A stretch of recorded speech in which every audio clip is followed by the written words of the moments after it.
solutions. So I come from a consulting company. We do boutique consulting for high tech and medicine. We have a different approach.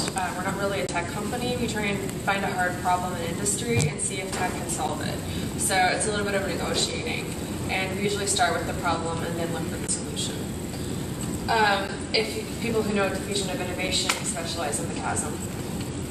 So this project, our client was Stanford Medicine, and they wanted us to look at AI in medicine, and they wanted us to see if we could make it more equitable, because they felt that the poorest in society weren't getting AI, and they also weren't being represented in the data sets. We came up with the Empulse app. This was our project. It became a tool, and now we want to make it a company in San Antonio. So just talking a little bit about the team, because I'm one person up here. We have scientists and developers. Here are all the scientists from Stanford who are working on the project, and they're doing like formal evaluation of equity. And then here are the developers from my consulting company from all over the world. They're a little bit more delinquent looking, who built the app, the prototype app. So just talking about the problem, I think that in the U.S. we struggle with poverty and homelessness, and when you talk about poverty, there's two different kinds. Absolute is what you see on the top. It's kids in Africa who don't have enough food and malnutrition. But there's also relative poverty, people who are born into a society and can't contribute as equally as everyone else. And that's when we talk about homelessness in the U.S., that's usually what we're talking about. So there's about 500,000 homeless in the U.S. in a single night. About 80,000 of them are chronically homeless, and 35,000 of them are youth, many LGBTQ. When we look at across the U.S., California and Florida are really struggling with this problem, but so is Texas. And we might see an increase as Austin kind of becomes more of a tech hub, just like we saw in Seattle and California when the tech hubs took off.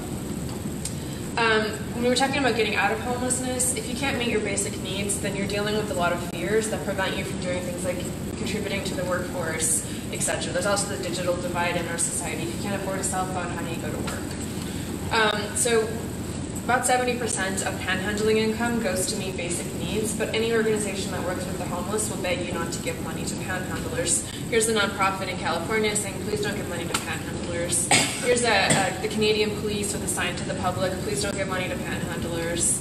And here's the Wyoming police, and I believe that this gentleman was arrested for public drunkenness with about $300 in his pocket for panhandling. And I think the Wyoming police said it the best. They said, we really just want you to give money to structured solutions, people who can really help. Now there's problems with that because not all people can access nonprofit services, but even if we were just going to give money to panhandlers, only 41% of Americans carry cash. So we're missing out on a lot of money that could be going to nonprofits and to better solutions. The solution that we had at our company was basically Shazam is like an app. You can walk around, you hear a song you like, you hit the button, then you can buy the app. It's pretty simple, it's very impulsive, it's one way to buy music. So we think that people can buy nonprofit services impulsively. So here's the app, you just hit the button, you set how much you want to give. The minimum is $3 or $1, max is $100. And then you can see the nonprofits within 5 miles, and then you can give money. And it sends it out in a pulse. We pay out to the nonprofits once a year, for close partners once every 4 times a year.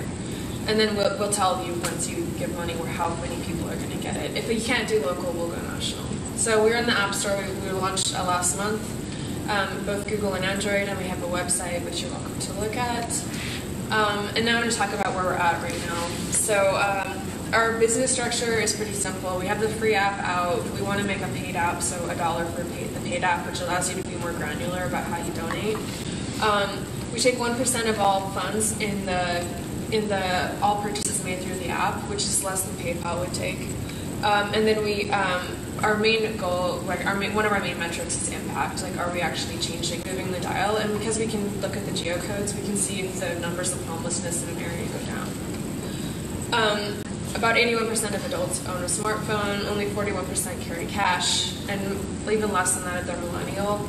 And there's about 266 million smartphone users. About that much money was, 427 billion was given in the US to nonprofits last year. We think we could increase that. So what I'm asking from the audience is if you know any nonprofits that would want to partner closely with us in San Antonio, I would love to, or Austin, I would love to meet them. If you know anybody in the police department who would want to evaluate the app or be interested in talking about it, I would really appreciate support from the local police. Anybody in city government, same thing. And then if you know of any impact funding, I've just done the whole Austin Accelerator route, and honestly we're not that attracted to VCs because we're not going to make $1 million tomorrow, nor do we intend to. If we made $1 million, we'd be giving out 99% of it. So if you have any questions. Does the Play Store or the App Store, will you take a percentage of the money that's going through your system? Not right now, it's all going through PayPal, but we eventually want to add the Apple Pay function, in which case that's going to be a negotiation. Right now we're a for-profit, which is how we got approved. We have to go set up that nonprofit structure, which is a lot harder, and our main goal right now is to get the interactions running and then switch over everything to reduce costs. There is the Nonprofit Council in San Antonio, and it is a hub for a series of nonprofits. And starting with them, you could talk to them about your message and then get it to a wider audience than having to go door to door to door to door. That's a great idea. Yeah, that would save you some time. There's also, the United Way has a Bare Necessities email system. About 1,100 people are involved in that. So there's these hub places where you could go visit and get your message.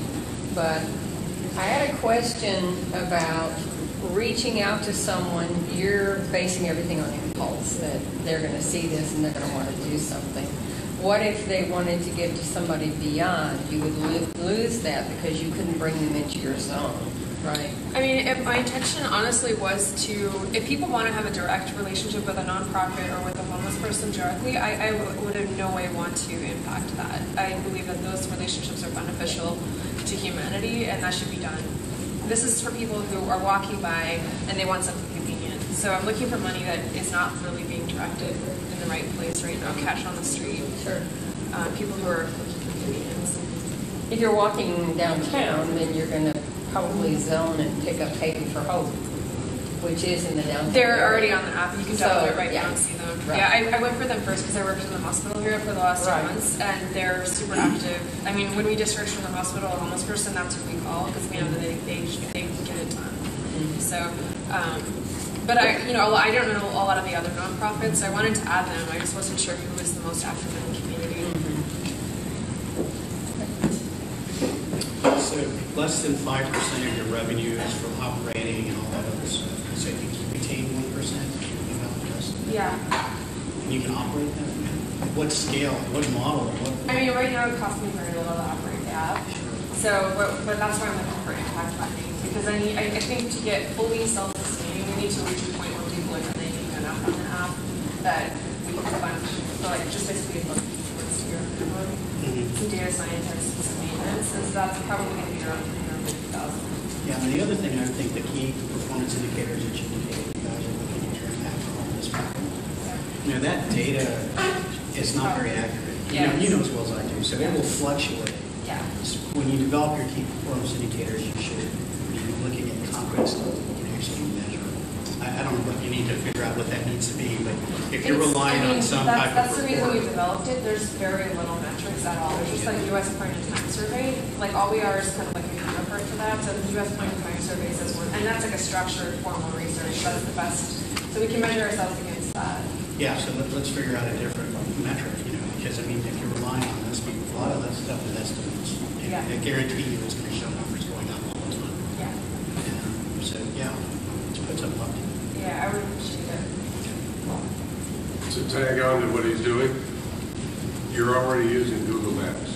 Yeah. Is there a way to reverse and show your proximity to that homeless person or homeless persons that you're donating and take that data? That's what we're measuring. We're measuring in geocodes. We aggregate the geocodes. So I mean, keep in mind, this started from researchers wanting to measure homelessness more effectively without marginalizing the population. Right. So right now we don't have any real-time estimates. We just once every 2 years point in time survey. That's people walking out and asking people, waking them up on the street and saying, "Are you homeless and how long?" So it's very heavily invasive.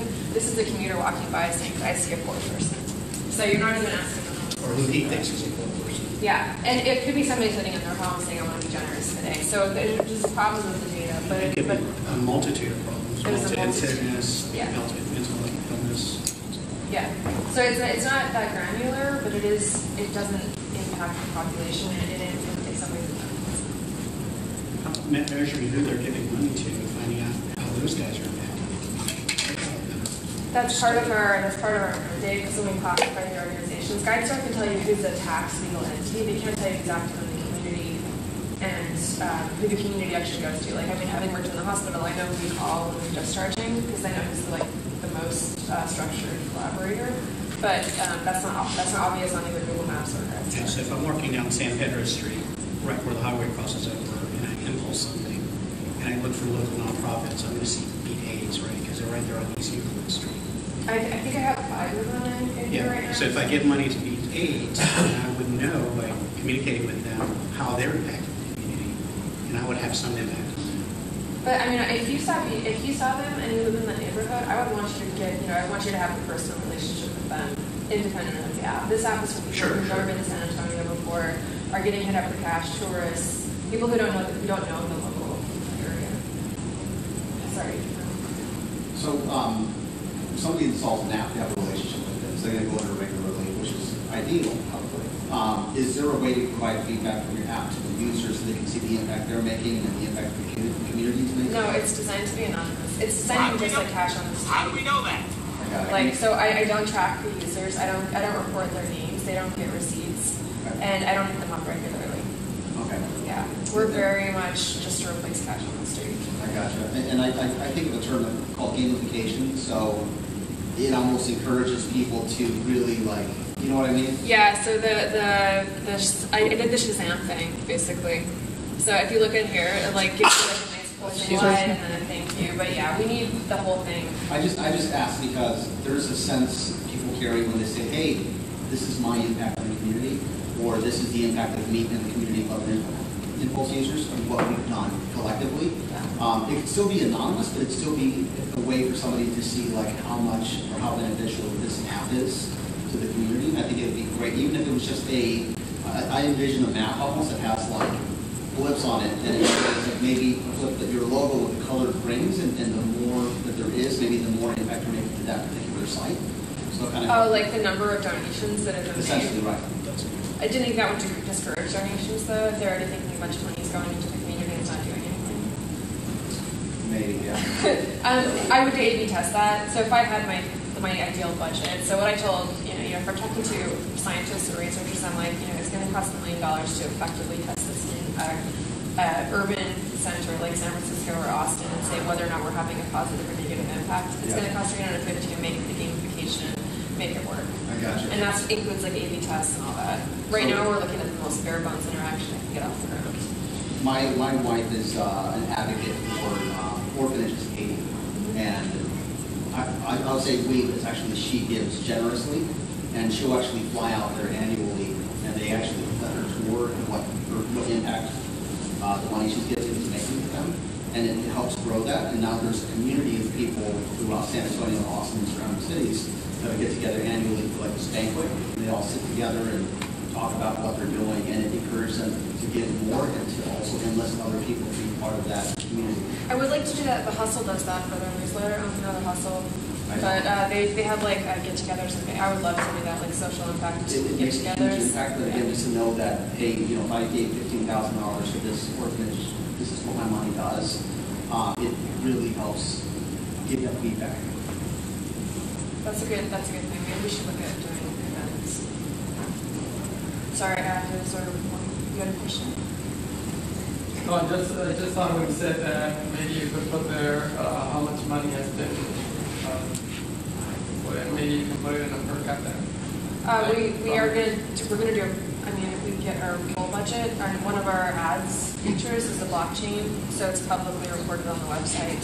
Every cent that's donated, probably aggregated for not anonymity, but in which geocode and which organization it went to. So it'll be highly public data. How are you going to market the app?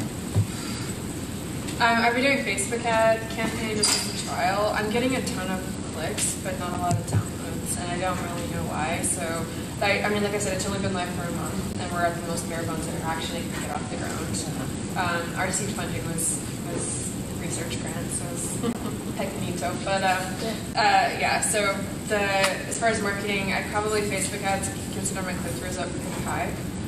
But I have also thought about going through nonprofits or even police departments. Yeah, and then also, if you want to reach the business community, you want to go to LinkedIn. Yes, The we're on reason you want to LinkedIn. think about going to the business community is you're going to have more structured, committed giving. And they could possibly, if somebody got excited about your app at USAA and they spread the message all over the entire place, Yeah. you're going to reach a lot of people. So just mention that. I mean, our demographic is not really. It's a little bit of everybody. It's not a simple Yes. ask. I mean, we're trying to get a bunch of people to collaborate at once, so I'm having trouble with the impulse purchase app model. Sorry, you had a question? Yeah, you said that millennials don't carry cash. Is that your target market who you really want to get to? Yeah, because if you look at the trends. Because Facebook is not where millennials are sitting No. nowadays. Instagram. It's Instagram and Snapchat. So if you're Instagram, really, I have a consultant that does Instagram, so I need to get him. yeah, if you're really thinking that's who you want to get to, you're going to get to Generation X and baby boomers on Facebook, but you're not going to get to your millennials that you're really targeting. So you're wasting money on Facebook ads. Okay. Yeah. All right. As you can tell, I'm right on the cusp of millennial. Well, you might want to invest in some marketing consulting just to give you some ideas about, what to do, what to reach. Yeah, I definitely need. That's in my budget for next year. Like, if I get right now, we're all self-funding out of a consulting agency, so yeah. But I'm doing a business plan for our ask, and marketing is like number one. Because until I can get better app downloads, I can't really do the next step, which is fixing the data. So, in order for a nonprofit to receive the money, they have to sign up with you, provide information. No, we actually collect I actually collect their credit card donation stuff when we put them into the app, and we can go to their website and just drop a credit card in there. There's ways to make that financial, to shrink that. But no, so it just goes straight from our credit card once a year too. And it has to be over $10 in order to go to the nonprofit. So you hold it in kind of some kind of escrow. Yeah, we have an escrow, and that is a bit of a profit. It does help with the profit model. So, although I'm still not sure about the payouts, like I have a Delphi panel out of Stanford, and they're going to help me with how often. But I talked to nonprofit consultants, and they all said they don't want to report the funds. If I was giving it to them once a month, that would make their lives miserable. So they would actually prefer to get it once a year or once every 6 months. So going back to the marketing piece, and this is going to sound cheesy, but I think if somebody hits a certain threshold, you just mail them a sticker with a QR code on it, they put it on their cup or their laptop or whatever. I guess. Literally, they just advertise for you every time they show up somewhere. I'm collecting emails. So one thing we do collect from all of our users is emails, because I'm a huge email marketing fan from way back. But I think people are getting oversaturated on emails. So I have the stickers. I just have to figure out who my beachhead demographic is, and I honestly don't know that yet. Like, friends and family don't count. I love them. They don't count. So until I figure out my beachhead demographic, I can't really tune the marketing in. Right. My biggest interest has been from like women over 50 on Facebook. The walkers or bikers, guys in their cars, see homeless people. I'm thinking like businesses like downtown might be more willing to market the app because they're directly affected by the problem. You really want to invest in marketing. Marketing always precedes getting the management side of it out there. Okay. And you want to think about marketing because you're telling me to go from a real situation to a depersonalized app to give. And so you've got to warm that up. You've got to people it up. You might want to get testimonials. You might want to have a one-page website. You got to get people saying, wow, this is really powerful. It was a great way. I knew my money was going to the right place. I didn't have to worry about maybe being hurt by giving someone. And then, just really got to get the people engaged in why they should do this instead of giving into that moment. Okay. Yeah. Critical. Gotcha. I need we live in saying storytelling. Okay. Need a video. I do. I have an idea for a video. I just have cash for a video. I'm gonna have a couple of videographers friends who will do it for cheap. Cool. From a business business development perspective, I can see a lot of opportunity because I know on a small scale, companies like Chick-fil-A, Walgreens, CVS don't have days that are devoted to charity from a profit standpoint. So I can consider maybe doing like an impulse thing where, like, I don't know if you've heard of Red Nose Day at Walgreens or something along those lines, where you partner with retailers to kind of get a big influx of cash, but even more so help the awareness of kind of what Impulse does. I tried 7-Eleven just because I have a hypothesis that 7-Eleven feeds a lot of the homeless population because it's often in urban areas, often the most affordable and elite food and stuff. At least in California, maybe not here, but I wasn't able to, I didn't make any traction with their corporate headquarters, but yeah, I'm totally willing to partner.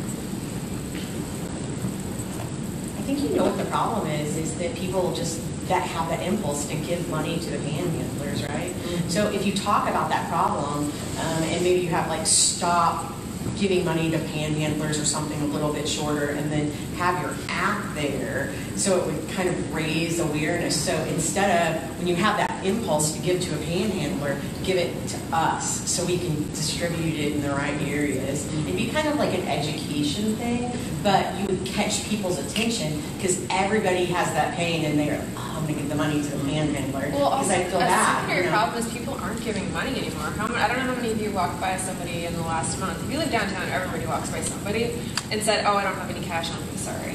Like, it's become a convenient excuse. And especially for millennials, they really don't have cash. And they're not going to like this. I mean, I shouldn't say that. A lot of people, I've talked to people, about 30% of people are like, hey, I volunteer to soup kitchen once a week.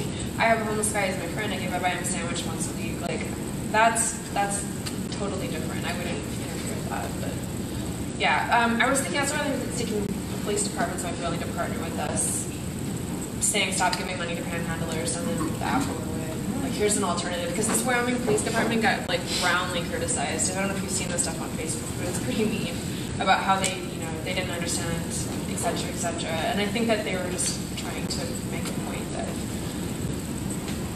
trying to be helpful. Is your thought of partnering with the police departments that panhandling has been outlawed in many places, so here's the next best alternative? Is that the thought, or are you thinking police officers are kind of the first line of outreach?